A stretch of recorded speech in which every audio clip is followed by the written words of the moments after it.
Hello बच्चों, let's read this question. The question says, suppose the probability for A to win a game against B is 0.4. If A has an option of playing either a best of 3 games or a best of 5 games match against B, which option should choose so that the probability of his winning the match is higher? No game ends in a draw. Now let's see the key concept for the question. तो यहाँ पे हम लोग की concept use करेंगे probability distribution का। तो हम लोग की कॉन्सेप्ट देख लेते हैं। तो यहाँ पे हम लोग यूज करेंगे प्रोबेबिलिटी, मैं शॉर्ट में लिख देती हूँ distribution. So let's see what's the formula for probability distribution. तो ये हमारा इसके लिए फॉर्मूला होता है P at x is equals to x, it is equals to n C x p power x and q power n minus x। n हमारा है, n is number of trials and x is number of success and हमारा Q क्या होता है, Q को हम लोग लिख सकते हैं 1 माइनस पी, और P हमारी होती है probability of success and Q हमारी होती है प्रोबेबिलिटी ऑफ फेलियर। तो अब इसका यूज करके हम लोग क्वेश्चन को सॉल्व करते हैं। तो हमें क्वेश्चन में दो कंडीशंस लेने पड़ेंगे, दो केसेस लेने पड़ेंगे। पहली हमारी बेस्ट ऑफ 3 गेम्स के लिए और दूसरी हमारी बेस्ट ऑफ 5 गेम्स के लिए। तो यहाँ पे हम लोग सॉल्व करते हैं और उसमें हमको कहा है कि बेस्ट ऑफ 3 गेम्स या बेस्ट ऑफ 5 गेम्स में से किसमें उसकी जीतने की प्रोबेबिलिटी सबसे ज्यादा होगी। तो हम लोग यहाँ पे लेके चलते हैं। तो पहले हम लोग जो क्वेश्चन में दिया गया है वो लिख लेते हैं। हमें पी की वैल्यू दी गई है जो कि है प्रोबेबिलिटी ऑफ सक्सेस, वो है 0.4। इसको हम लोग लिख सकते हैं 2/5 एंड हमारा क्यू क्या हो जाएगा 1 माइनस 2/5, तो इट इज 3/5। तो हमें पी और क्यू की वैल्यू दी गई है। अब यहाँ पे हम लोग केस 1 लेके चलते हैं। तो केस 1 ये किसके लिए है, फॉर बेस्ट ऑफ 3 मैचेस। यहाँ पे क्या दिया हुआ है, if A is an option of playing इधर द बेस्ट ऑफ 3 गेम्स। तो यहाँ पे हम लोग पहले बेस्ट ऑफ 3 गेम्स के लिए लेके चलते हैं। यहाँ पे गेम्स है तो हम लोग गेम्स ही लिख देते हैं। तो ये विन कब करेगा, 3 मैच है तो विन करने के लिए उसे एटलीस्ट 2 मैच जीतना पड़ेगा, एटलीस्ट 2 मैच विन। तो उसको हमें जीतने के लिए उसको एटलीस्ट 2 मैच जीतना पड़ेगा। तो उसके लिए हम लोग यहाँ पे प्रोबेबिलिटी लिख लेते हैं। तो नंबर ऑफ ट्रायल्स हमारे कितने हो जाएंगे, 3 हो जाएंगे, और नंबर ऑफ सक्सेस 2 हो जाएंगे। तो हम लोग प्रोबेबिलिटी निकाल लेते हैं। प्रोबेबिलिटी ऑफ एक्स हमारी ये क्या है, प्रोबेबिलिटी ऑफ सक्सेस निकाल रहे हैं। सो यहाँ पे हमारी एक्स की कितनी वैल्यू हो जाएगी,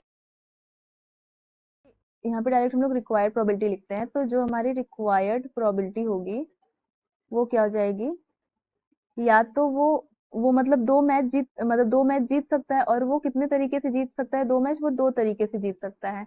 या तो वो क्या है कि पहला दोनों मैच जीत सकता है और आखिरी वाला हार सकता है। यहाँ पे हमें 2 फैक्टोरियल करने की कोई जरूरत नहीं है, क्योंकि यहाँ पे हम लोग प्रोबेबिलिटी डिस्ट्रीब्यूशन का यूज कर रहे हैं। तो यहाँ पे या तो वो 2 मैच जीतेगा, या तो वो क्या है वो तीनों मैच जीत जाएगा, क्योंकि वो एटलीस्ट अगर 2 मैच जीतता है तो वो मैच जीत जाएगा एंड ज्यादा से ज्यादा वो तीनों मैच जीत सकता है। तो यहाँ पे x इज इक्वल टू 3 हो जाएगा। तो अब यहाँ हम लोग फॉर्मूला अप्लाई कर देते हैं। एंड हमारा टोटल नंबर ऑफ मैचेस 3 है, मतलब n क्या हो जाएगा 3। तो इसके लिए हमारा फॉर्मूला हो जाएगा 3C2, 3 में से 2 मैच जीत रहा है, एंड p की वैल्यू हमारी क्या है 2/5। तो 2/5 पावर क्या हो जाएगा 2, एंड q हमारा क्या है 3/5। तो 3/5 पावर हमारा हो जाएगा 1, क्योंकि इसके पावर होता है n माइनस आर। अब हम लोग सिमिलरली यहाँ भी हम लोग अपना फॉर्मूला अप्लाई कर लेते हैं। तो यहाँ 3 में से तीनों मैच जीतने की प्रोबेबिलिटी, तो 3C3 and p power are या फिर x कुछ भी बोल सकते हैं। तो 3 हो जाएगा एंड q पावर 3 माइनस 3 0 हो जाएगा। तो इसको ऐसे ही रहने देते हैं। तो इसको सॉल्व करेंगे तो 3 factorial upon 2 factorial into 1 factorial हो जाएगा, इंटू 1 फैक्टोरियल।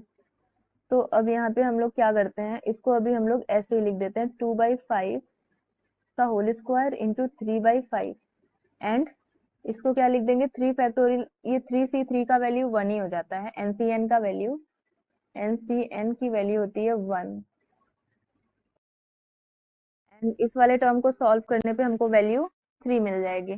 तो यहाँ पे हमें रिक्वायर्ड प्रोबेबिलिटी मिल जाएगी, it is equals to 3 into 3/5 into 2/5 का स्क्वायर प्लस 2/5 का क्यूब। अब यहाँ से हम लोग क्या करते हैं, 2/5 का स्क्वायर कॉमन कर लेते हैं, तो क्या बचेगा हमको 9/5 प्लस 2/5। तो यहाँ क्या हो जाएगा 4 इंटू 11/25 इंटू 5, तो क्या आ गया 44/125। तो इसको सॉल्व करने पे हमको जो प्रोबेबिलिटी मिलेगी वो मिलेगी 0.352 समथिंग। एंड अब हम लोग नेक्स्ट सॉल्व करते हैं केस 2। सो केस 2 हम लोग न्यू पेज से सॉल्व करते हैं, तो यहाँ पे हम लोग केस 2 के लिए सॉल्व करते हैं। केस 2 में क्या है, बेस्ट ऑफ 5 मैचेस। तो यहाँ पे टू विन, उसे जीतने के लिए कितने मैचेस जीतने पड़ेंगे, एटलीस्ट 3 मैचेस विन। जब तक वो 3 मैच नहीं जीतेगा तब तक वो मैच मीन्स वो जीत नहीं पाएगा। तो यहाँ पे उसको 3 मैचेस एटलीस्ट जीतने होंगे और वो ज्यादा से ज्यादा 5 मैच जीत सकता है। तो इसके लिए हम लोग यहाँ पे अब प्रोबेबिलिटी डिस्ट्रीब्यूशन अप्लाई कर देते हैं। तो हमारी रिक्वायर्ड प्रोबेबिलिटी हो जाएगी यहाँ पे probability at x is equals to 3